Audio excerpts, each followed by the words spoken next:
హైదరాబాద్లో తెలంగాణ బీజేపీ రాష్ట్ర అధ్యక్షుడు రామచంద్రరావును పోలీసులు హౌస్ అరెస్ట్ చేశారు. ఎమ్మెల్యే కాలనీలోని పెద్దమ్మగుడిలో కుంకుమార్చన కార్యక్రమానికి హాజరు కాకుండా తార్నాక్లోని రామచంద్రరావు నివాసంలో ఆయన ముందస్తు హౌస్ అరెస్ట్ చేశారు. తెలంగాణలో హిందువులు స్వేచ్ఛగా పూజలు చేసుకునే అవకాశం కూడా లేకుండా పోయిందని, కాంగ్రెస్ ప్రభుత్వం హిందూ వ్యతిరేక చర్యలకు పాల్పడుతోందని రామచంద్రరావు ఆగ్రహం వ్యక్తం చేశారు.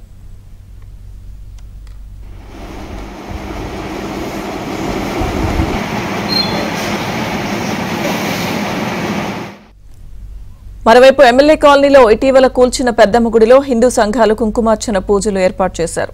ఈ సందర్భంగా పోలీసులు భారీగా మోహరించారు.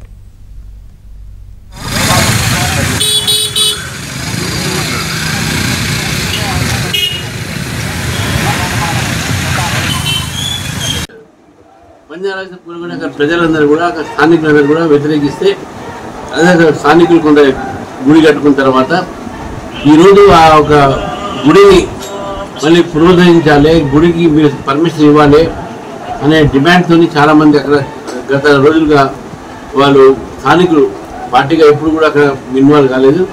స్థానికంగా బీజేపీ నాయకులు పోయినట్టు కానీ బీజేపీ కాకుండా విశ్వ హిందూ పరిషత్ అదేవిధంగా హిందూ సంస్థలు కూడా అక్కడ పోరాడుతూ ఉన్నారు.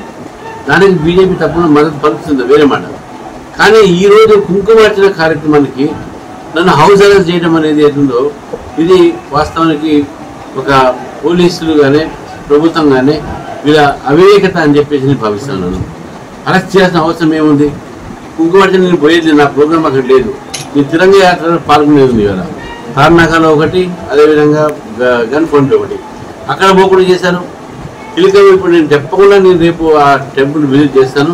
ఎందుకంటే అంత ఆ టెంపుల్ వల్ల గవర్నమెంట్ ఇంత కదిలింది అంటే, నన్ను అరెస్ట్ చేసేదాకా వచ్చిందంటే, మా కార్యకర్తను అరెస్ట్ చేయగా వచ్చిందంటే, మా కార్పొరేట్ని అరెస్ట్ చేసేదాకా వచ్చిందంటే డెఫినెట్గా ప్రభుత్వం తప్పు ఎక్కడో చేసింది కాబట్టి ఈ చర్యకు పాల్పడ్డారు.